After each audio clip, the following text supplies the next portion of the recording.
I have a word of apology. I'm Peter Holland, I'm the Associate Dean for the Arts, and we do not do the copy for the Game Day brochure.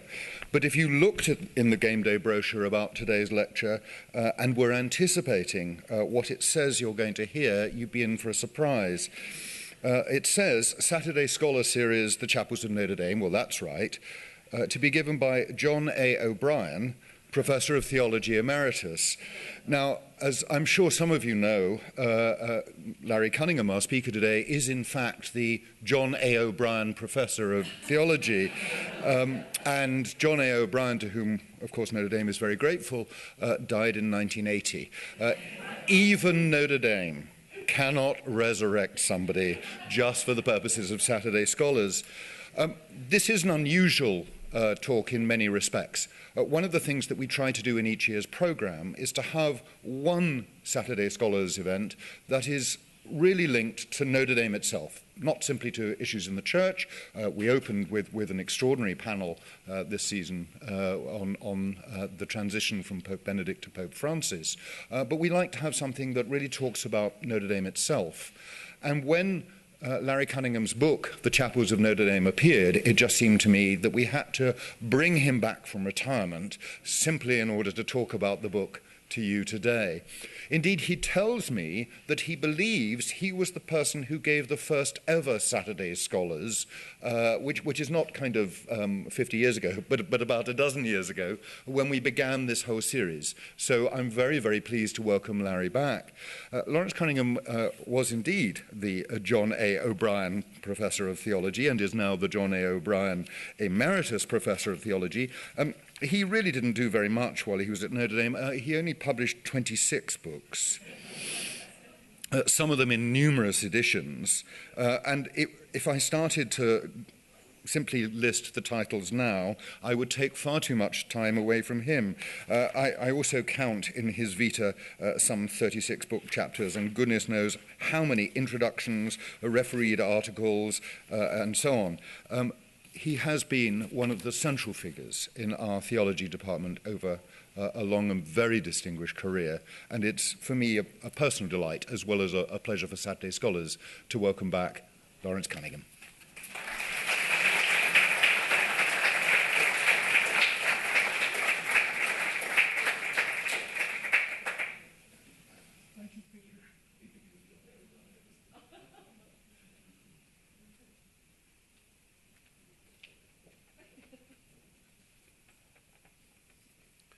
Thank you all very much for inviting me to add the other parenthesis to my career, giving one of these lectures for the Saturday Scholars. I'd like to say a word about the origin of this book.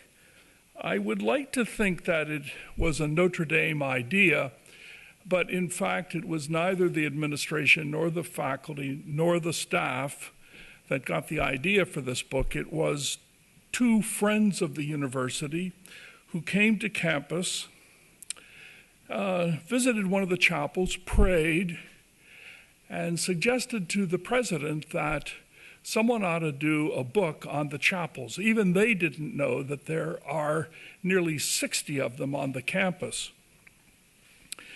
Father Jenkins thought this was a great idea and asked John Affleck Graves to undertake the project, and he did what every university administrator does. He formed a committee. And on that committee were 3 members of the Holy Cross congregation, 2 people from the University of Notre Dame Press, including Harv Humphrey, who is here, Matt Kashor, the university photographer, John Affleck Graves chaired, and I was invited along. And the committee decided that I would write the text for this book and Matt would do the photographs. Now, this was an extremely pleasant book to write because it gave me the opportunity for some months to simply wander around the campus and visit every chapel that was on the campus, some of which, despite my the fact that I'd been here for nearly 25 years, I had never visited. In fact, I didn't even know there was a bishop's chapel under the basilica, which is only open by appointment, nor had I ever visited the chapels that are peculiar to members of the Congregation of the Holy Cross, like the chapel in Columba Hall, etc. So I didn't have to spend a lot of time in the library. I basically wandered around, took notes, and from the notes, did the research to get the dates right, and so on and so forth. And that's how the book came into being. I divided the book into various sections. First of all, there are a couple of freestanding chapels on the campus, one of which is at Cedar Grove Cemetery, All Souls Chapel, which is only opened generally twice a year. And one of those days is today, because today is All Souls Day, and there was a mass this morning for the suffrage of the persons buried in Cedar Grove Cemetery. The other, of course, is the log cabin. And I discovered an interesting little fact about the log cabin chapel is that it was renovated in the year 1910. It was one of the oldest buildings on campus. And all those timbers that are on the outside of the chapel that form the walls were actually hand-hewn with a broad axe by an ex-slave who lived here in the South Bend area in 1910. So it has, of course, great historical resonances. Then there are the chapels that are peculiar to the Holy Cross community. Corby Hall, Columba Hall, Fatima House, and so on. And of course, across the lake, the seminary. And if you've never been in the seminary and have the opportunity to visit, it has a spectacular set of stained glass windows. In the Basilica of the Sacred Heart, there are radiating chapels culminating in the Lady Chapel of the Basilica, and there's a lot of very interesting material in those radiating chapels, and some examples I'm going to show you. Then there are academic chapels. My own building, Malloy Hall, has a chapel, the Philosophy Theology building, Institute for Church Life, the Law School, the Business School, the College of Engineering.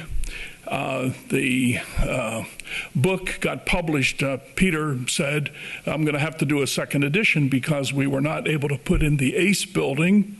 It was under construction at the time. We were unable to put in the new chapel in the business building, so that's yet to come. And then, of course, there are the residential chapels, which are found in every one of the student residences, both graduate and undergraduate on the campus. Now, here's the problem. When I decided to do this talk at Peter's kind invitation, I had to ask myself, what am I going to talk about? Here are some of the options. I could have just gotten up here and shown you pictures of 10 or 15 chapels, but if I had done that, people would come up and say, you didn't show a picture of my hall chapel. So I certainly wasn't going to go through 55 or 60 chapels. So I didn't do that. The second thing that occurred to me was maybe what I could do would be to talk about how these chapels function for students and staff and faculty. Every student in this university will tell you that at one time or another in the 4 years they've been here, something really poignant has happened that led them to one of the chapels for some type of a service. I know it's the custom of many students to try during Lent to visit every one of the residence hall chapels for Mass, kind of the equivalent of going to the churches in Rome, the titular churches in Rome during Lent. I myself have one of the most touching memories of my years here at Notre Dame. We had a graduate student some years ago who lost a baby 2 or 3 days after birth. And they held the funeral in the Malloy Hall Chapel, and it was celebrated by the father of the mother, who was a an Anglican priest and a Benedictine monk who was a PhD student. We had a funeral liturgy in the chapel, and then as a congregation walked across campus down Notre Dame Avenue to Cedar Grove Cemetery. It was one of the most touching things I ever saw here. But I didn't want to do anecdotes and so on and so forth. So here's what I decided to do. I decided to choose some examples of some of the treasures, artistic treasures, found in some of the chapels that you have here on campus. And I thought what I would do, I picked out 10 of them, and I thought that what I would do would be to describe some of these artworks, some rather important, some less important, but nonetheless interesting, and just make some comments about religious art. The Catholic tradition is, among other things, a heavily iconographic tradition. It is a very visual religion, and it is so for deeply theological reasons.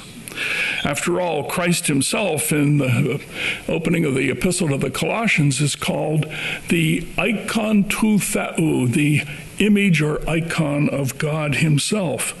And there's another reason why art is important.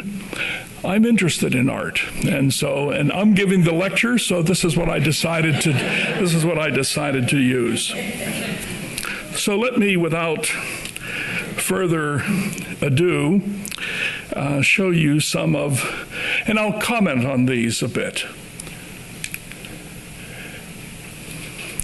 This is a figure of Our Lady of Wisdom found in Siegfried Chapel. It depicts the Virgin Mary holding the Christ child enthroned. It's one of the oldest images that one finds in Christian iconography. There is actually a picture like this, but extremely crude, in the catacombs in Rome, daubed on the walls in the fresco.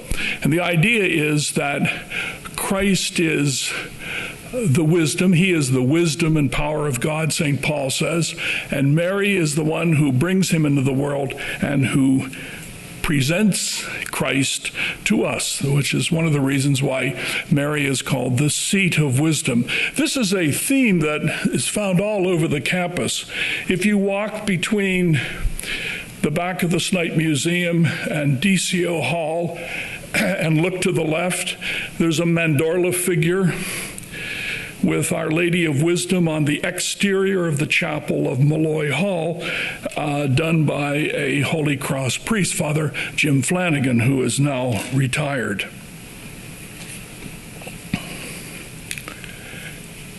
Here is the Pietà. This is in Carroll Hall. This is a quite contemporary figure, the three Marys holding the dead Christ child.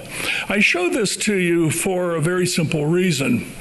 This notion of the Pietà, Mary holding the dead Christ, is an artistic depiction that goes back all the way to the end of the 12th and the beginning of the 13th century. It first appears in Germany around 1300. Very quickly it shows up in Italy. You get an intense interest in the Middle Ages on the Passion of Christ. So it's at this period that you begin to see Mary standing at the foot of the cross. It's during this period that a lot of poetry is developed, like the Stabat Mater, which we sing during the Stations of the Cross in Lent, presumptively but not surely written by Thomas of Solano, who wrote the first biography of St. Francis. This was a tradition that showed up mainly in the West. You don't find this kind of emphasis in Byzantine art, and at least not in the earlier Byzantine art. So when this sculptor did this wood sculpture, he was following a tradition that goes back 700 or 800 years in the history of Christianity. And I show it because a little bit later on I'm going to show you an extremely famous picture of, or a sculpture of the Pietà. I love this. This is in Dillon Hall. And one of the things that struck me was the fact that rarely do you find in the residence halls of Notre Dame sets of candles. Probably the administration says the insurance won't allow it, but whoever runs Dillon Hall was able to get it, and it is seated beneath one of the most famous icons in the history of Christianity. This is known as the Vladimir icon. It is the central image of Our Lady, which you find in Moscow. It has been reproduced hundreds of thousands of times. This is a 20th century representation of it. And allow me just to say one or two things. The Eastern tradition of iconography has been much appreciated in the West more recently. And if you're an iconographer, and by the way, icon painters in the East are not called painters, they're called writers. So you write an icon. And the idea is that when you have your piece of wood, the panel, you have it blessed by a priest or a monk, and the icon writer is supposed to fast and pray as he writes the icon. And the idea is not to deviate from the model that you're using. So an icon writer today would make an icon as close as possible to the icon that is represented by the Vladimir icon. That may seem a little static, but I remember some years ago reading a book by the great Byzantinist Andrei Grebar. And he said, the way you have to think about an icon is the way a musician must think about Mozart. That is, you have a piece of music by Mozart, you are not supposed to change the notes. You know, I don't like this piece in B flat, I think I'm going to do it in C. You don't do that.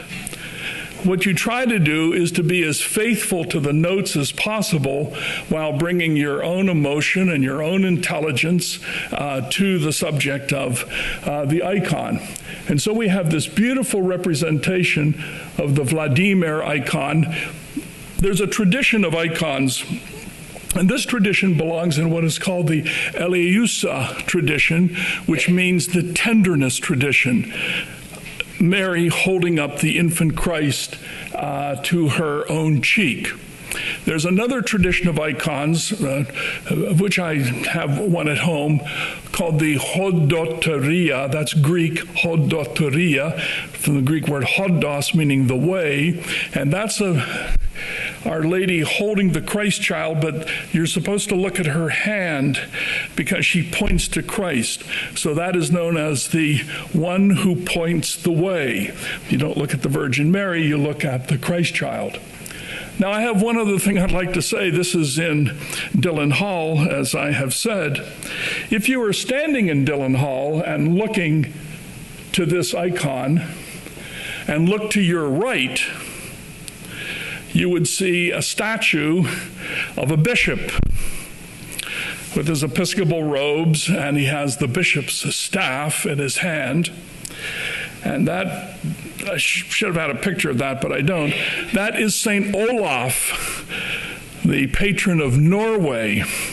And that was put up in 1932 to commemorate the death of a famous football coach named Knut Rockne, who was Norwegian by background. So Dillon Hall, which, by the way, was dedicated in 1932, just around the time of the demise of Coach Rockne, is in commemoration of him.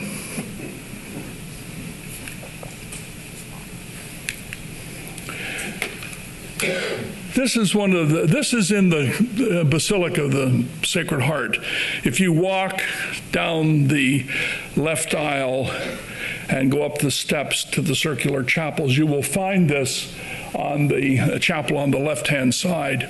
This is Our Lady of Guadalupe. We also have a chapel named for Our Lady of Guadalupe.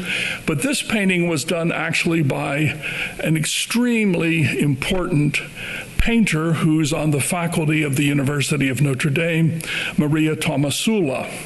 She was commissioned to do this statue by the university, and the painting is in that side chapel. I oftentimes will see people, my wife and I are both guides at the Basilica. We guide on Saturday mornings of football games. In fact, I was on duty this morning before I came over to give this lecture. We often will find people, especially people who are Hispanic, will come and pray in that side chapel because Our Lady of Guadalupe is the patroness of Mexico and a very important figure in Hispanic Catholicism. This is an absolutely gorgeous representation. If you have an opportunity, you should go and see this in person. This is a contemporary work of art by a very, very fine artist. This is a statue of the first native-born American saint, St. Elizabeth Ann Seton. It's in Knott Hall. What I particularly like about this statue is the fact that it was given by the grandson of Elizabeth Ann Seton, who was a bishop. As some of you may know, Elizabeth Ann Seton was born and raised an Anglican Episcopalian. I think her husband, in fact, had been an Episcopal minister. They later converted to Catholicism in the 19th century during this great efflorescence of Catholic life, and they were living in Europe at the time. They later separated. The husband decided this was not a great choice for him, and she came to the United States, founded a very well-known religious community, and her son's son became a priest and then was ordained to the priesthood and later became a bishop. And the other great treasure that we possess here at the University of Notre Dame is Elizabeth Ann Seton's own Bible, annotated Bible, which is in the rare book collection of the university library. This is a figure of Blessed Basil Moreau. I was actually in the Basilica when this was blessed and dedicated. It was only about 5 or 6 years ago. And this was done by the California sculptor Robert Graham, who just died about a year ago. It's a very, very beautiful piece of art.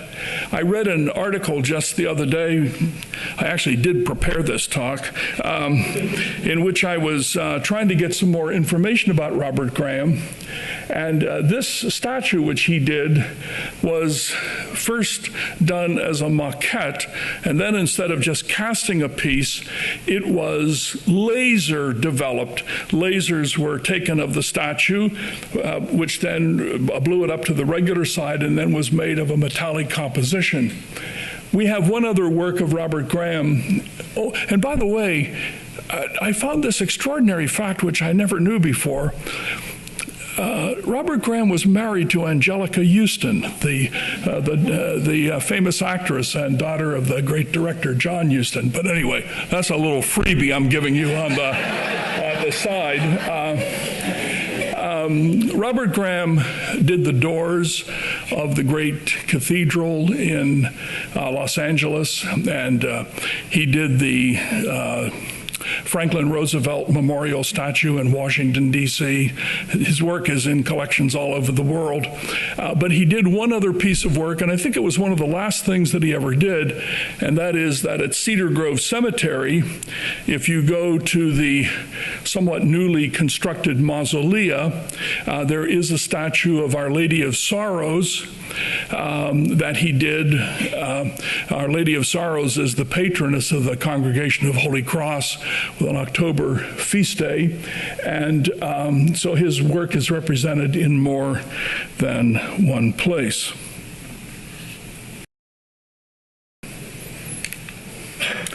I wanted to pay particular attention to this piece of work. This is in O'Neill Hall. This is a medieval triptych, was given by the O'Neill family.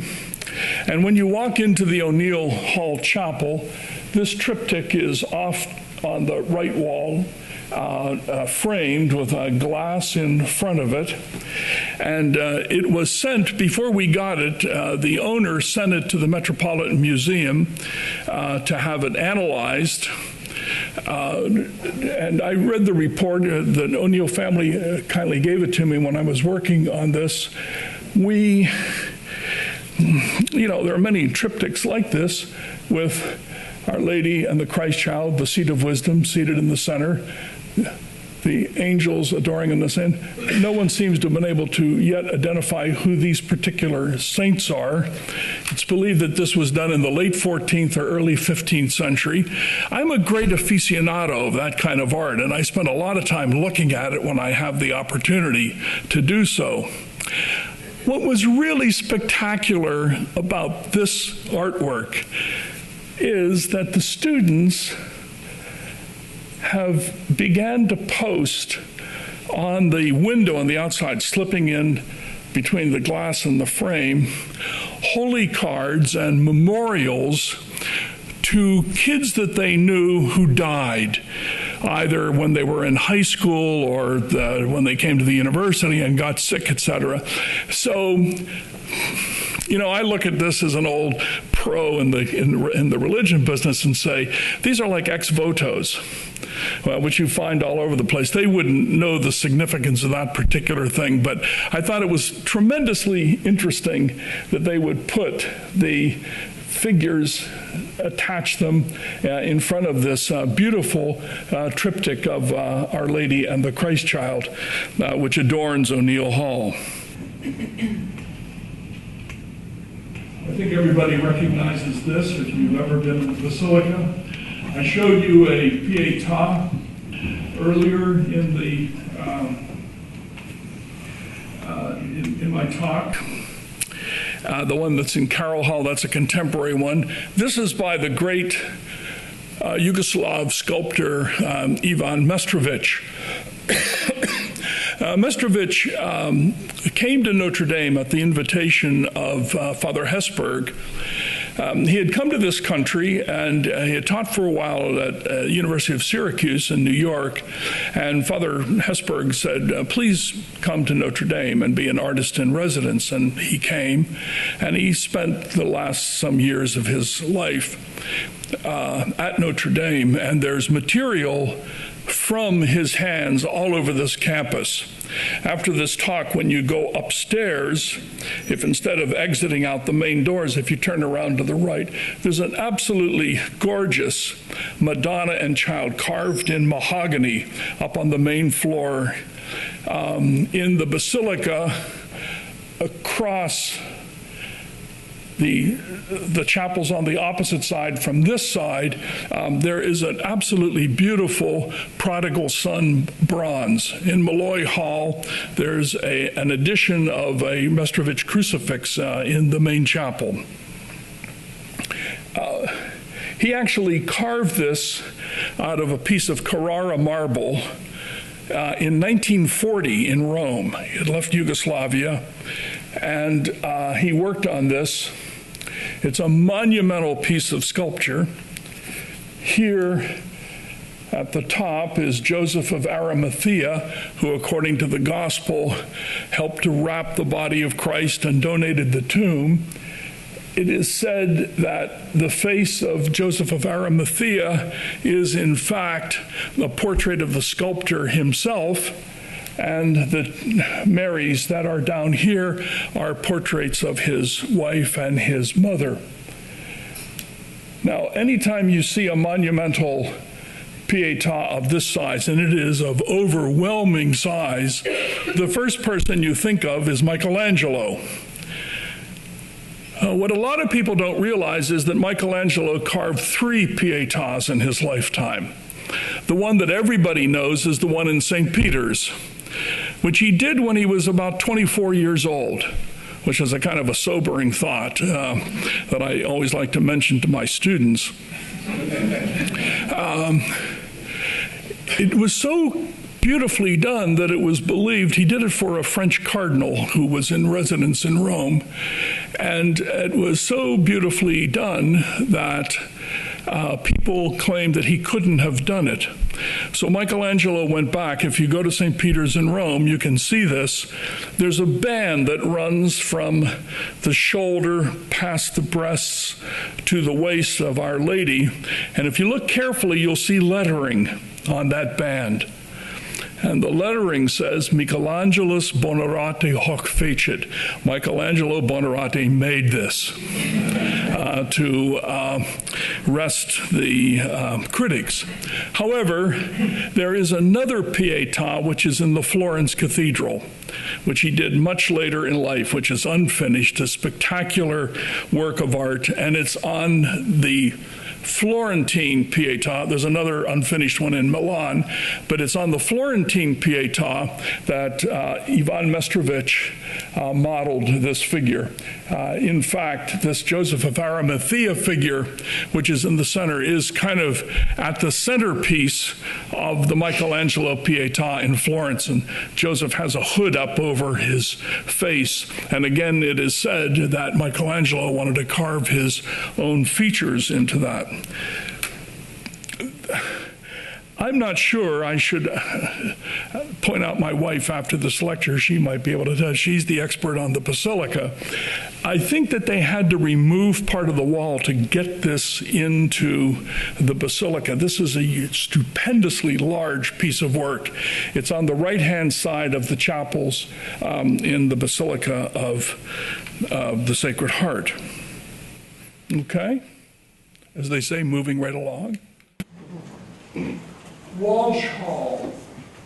When I went into Walsh Hall a couple of years ago, I just couldn't believe how plain it was. It didn't even have any pews or seats. The students evidently sat on cushions on the floor. There wasn't much in the way of art in Walsh. Subsequently, I've been there, and it now has seats for students and so on. But what is really interesting is this small figure sitting on a lectern to the left. This is the Visitation. This was done by Father Anthony Lauck, L-A-U-C-K, CSC, now deceased. He was a spectacular sculptor, and those of you who know the bookstore will recognize that as you walk in the main entrance of the bookstore from the parking lot, there's a larger example of this Visitation scene set in the midst of a kind of a garden. Father Lauck's work is found all over the campus. In the main entrance of De Bartolo Hall, there is a very nice sculpture of Our Lady. He designed the great angel windows for Moreau Seminary, and you find his work in many places on the campus. St. Kateri Tekakwitha in Welsh Family Hall, named for the Native American saint, or as they say in Canada, the First Nation saint. She actually lived where the great Iroquois nation was, and so she drifts kind of between Upper New York State and into Canada, etc. She was a lay woman, a convert of the French Jesuits, just recently canonized. Her first name, Kateri, is a version of the name Catherine, which was her baptismal name. And then sadly enough, she had a name added to the name Catherine, Tekakwitha. And in her native language, the word Tekakwitha means one who stumbles or one who gropes, because as a child she developed smallpox, which scarred her terribly and also affected her sight. And so she did not have a great ability to see in a distance when she walked and so on and so forth. She has just, as I said, been recently canonized. This statue stands right outside the door of the chapel dedicated to her in Welsh Family Hall. It's a representation of it in the book. The statue was given to the university in general and for Welsh Family Hall in particular, excuse me, by the priest who was the postulator for her canonization. Those of you, if there's anyone in the audience from upstate New York, you will know there's a great shrine outside of Albany in Auriesville, New York, the Shrine of the Jesuit Martyrs. Her name is inextricably linked with those 17th century, mainly French Jesuits who evangelized among the Huron and Iroquois people. That may be the last slide that I have to show. So I'm going to end with a little story, a little etymology story. And then I'll let the lights come up and I'll take any questions or comments that you may have. Now, I'm an old 40-year veteran of the classroom. So when I ask for questions and there's silence here, I'm going to wait 60 seconds and then I'm going to start calling on people. So get yourself prepared. So where do we get the word chapel? That is actually an extremely interesting question. And I actually know the answer to that question. One of the greatest works ever invented is the Oxford English Dictionary. You can get it online. That's a really bad idea.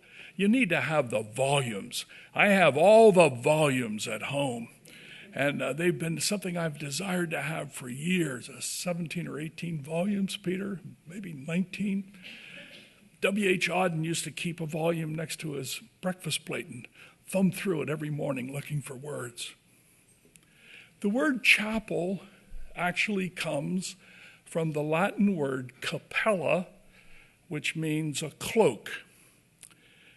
And evidently in the 6th century, when kings in the Frankish kingdom would go on grand tours or even in battle, they carried the capella or the cloak of St. Martin of Tours before them in a big open reliquary. And it was called the capella that they carried. And the word for the man who was kind of in charge of it was called the capellanus, from whence we get the word chaplain. In time, what happened was that the word capella, meaning cloak, became identified with the place where the relic rested when it wasn't in use or on display, and that became known as the word chapel.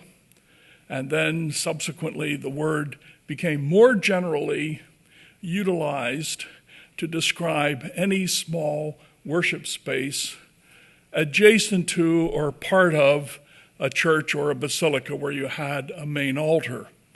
And the word then became commonly used by the Romanesque period, when it became the custom for priests to say individual daily masses, and there would be these radiating chapels out, and they would, you would use the word chapel. The other common word which is used, for example, in great houses, if there's a space set aside for prayer, is the oratory. But the common word chapel now is one which is used for smaller worship spaces. We even call the Sistine Chapel a chapel, and it's no small space. There's another one right next to it called the Pauline Chapel. But the chapels are to be distinguished from the main church. In the case of Notre Dame, the main church would be the basilica, which has chapels within it, and then chapels all over the rest of the campus. Well, that's my story, and I'm sticking with it. I would be very happy to answer any questions or take any observations that you would care to make, and we already have a hand up. Yes, please. Well, it's interesting that this weekend we're playing the Naval Academy, and I often think of chapels as being small. But if you're on the yard at the Naval Academy, the main place of worship, and it's as big as the basilica, is called the chapel. Right. Well, there's also the very famous modernistic one in Colorado Springs at the Air Force Academy, which has the same thing.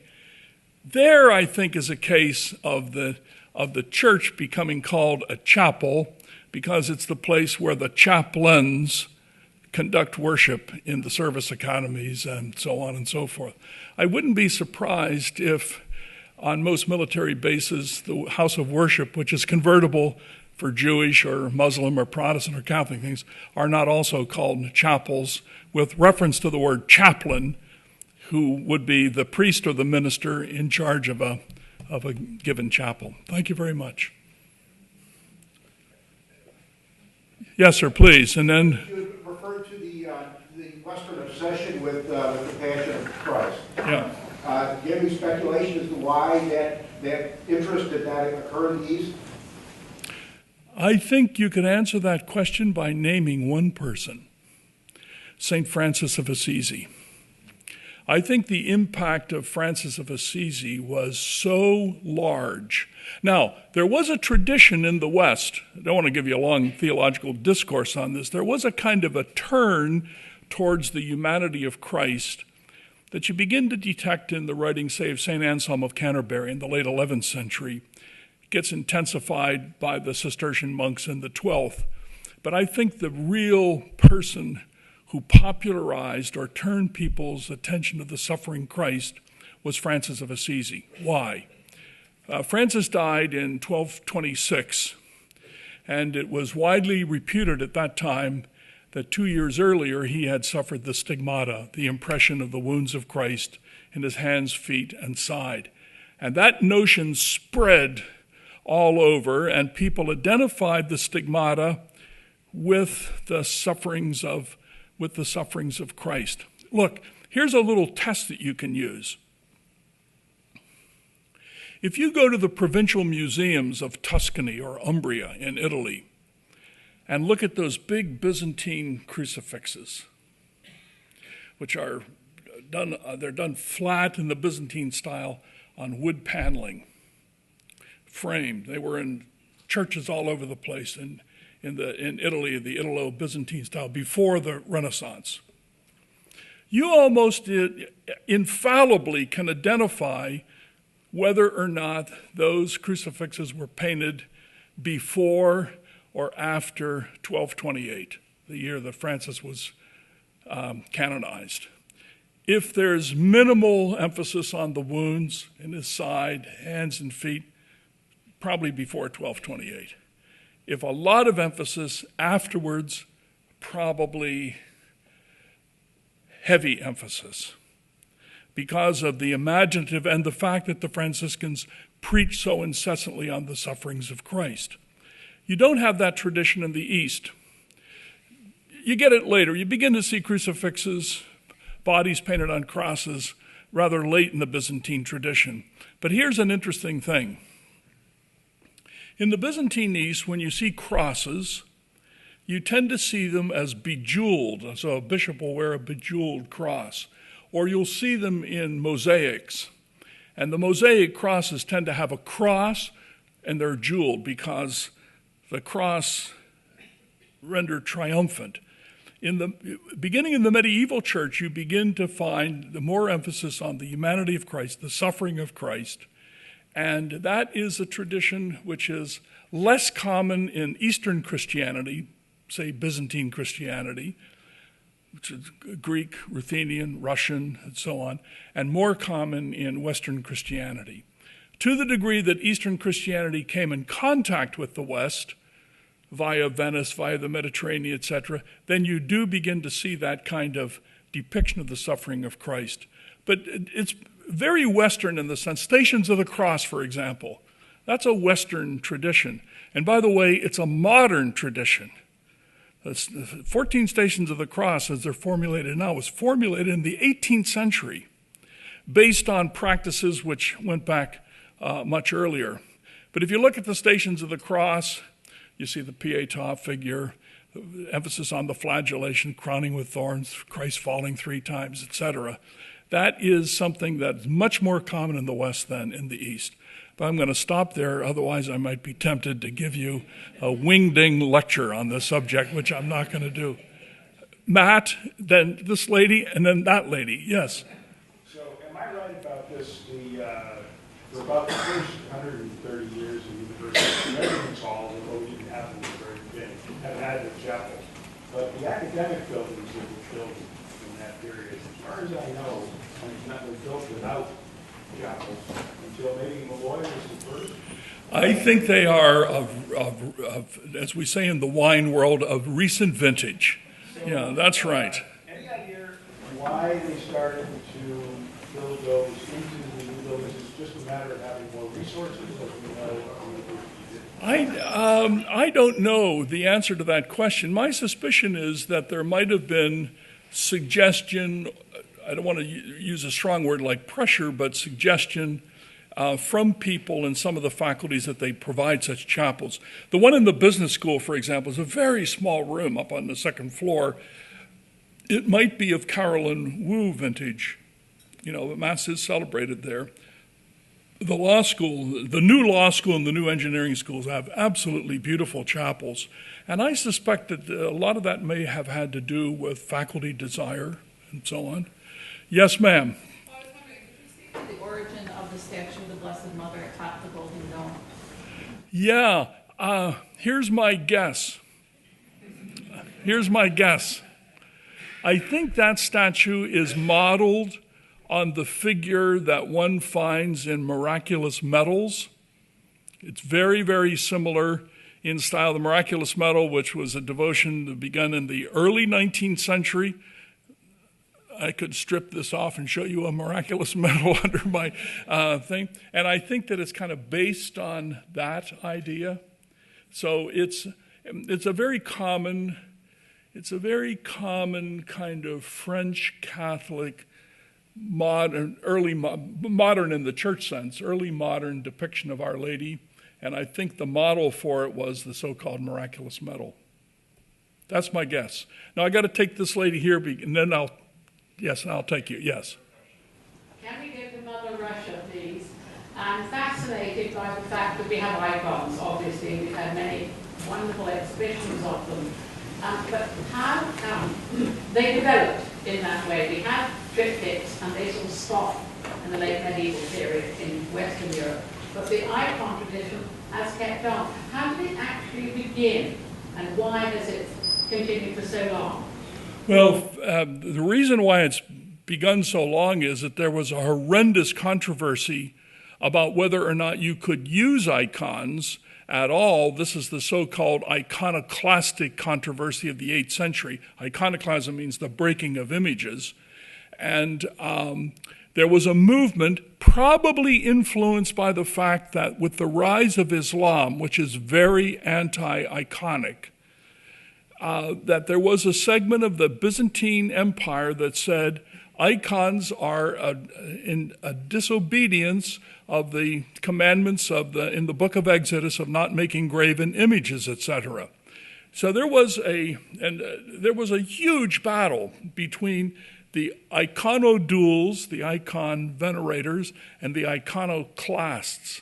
Emperors took various sides in this. People were punished. One of my favorite stories from that period, 3 monks who were iconodules, venerators of icons, were captured by iconoclasts, and the "thou shalt not make graven images" was tattooed on their faces. They're called the righted monks, the monks upon whom things were written.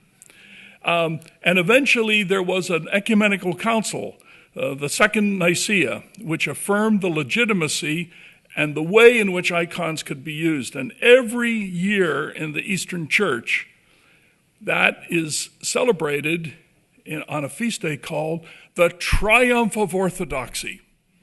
You know, the use of the icons. But in the very best sense of the term, Eastern Byzantine Christianity tends to be not very adventuresome. It tends to be rather traditional. So the earlier models of icons have been maintained right down to this day. You can go to monasteries in this country, in Greece, especially in Russia, and the icon writers are still at work, still doing the icons, and they're meant to be places of veneration. Typically, as the one you saw in the show, they have no background behind them. And the idea is that when you speak before the icon, when you pray before the icon, you're actually looking into a window in eternity, represented by the gold. And so you don't find any attempt at human representation, otherwise they keep this kind of idealized type. And I could explain why the West changed in that, but you'd have to sign up for credit to do that. It takes a long time to do it. Yes, sir, please. Yes. You donated the statue on the dome? I do not know the answer to that question. It was the Holy Cross Sisters from St. Mary's College. It was? There you go. I have to plead ignorance, and believe me, I hate to do that. Yeah. Thank you. Anyone else have any questions? Yes, please, sir. Yes, I took many years ago art traditions with Professor Robert Leader, was a very well-known Robert Leader. Oh, absolutely. And he had, of course, in art traditions, he used to take a tour of Sacred Heart Church because he considered to be one of the most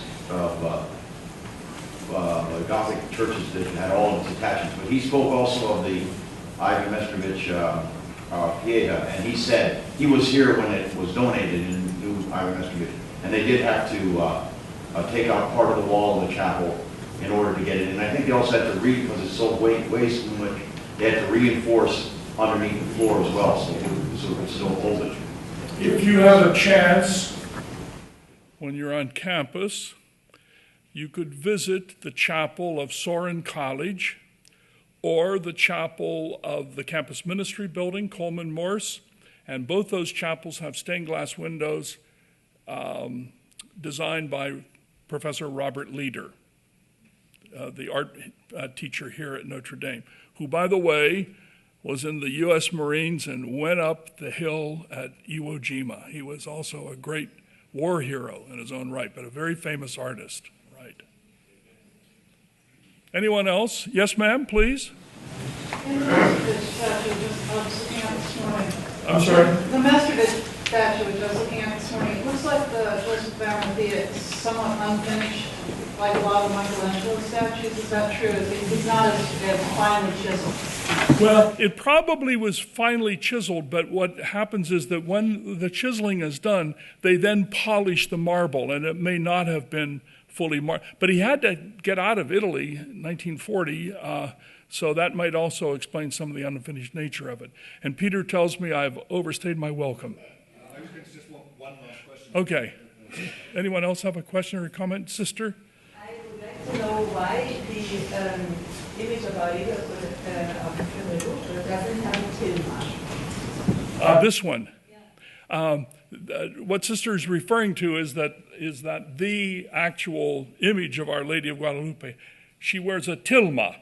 What would be the English word? Would be like a cloak or a scapular over her. I think that was an example of Maria Tomasula's artistic license, not to reproduce iconographical. Yeah. And if I may add a footnote on Maria's painting, the two figures in the painting are portraits of her daughters. Or her daughters, yeah. Those of us lucky enough to work here at Notre Dame, and all of us who work here do think of ourselves as lucky to work in such a special place, but we are far too ignorant of the buildings amongst which we work. And I'm very grateful to Larry for teaching me a great deal today about those buildings. You will also appreciate just why Larry Cunningham has been one of the best loved teachers on campus, and why faculty and students alike miss his company now that he's retired. We want to see much more of him. He thinks this is the closing parenthesis. I reserve the right to invite him again. You will have spotted a table, and the table contains copies of the Chapels of Notre Dame, and we don't normally do book signings, but we very much wanted to make that possible today, and indeed it's at a specially discounted rate. So please do come, and also come and ask Larry questions, but please express our thanks to Larry for such an. Thank you all very much.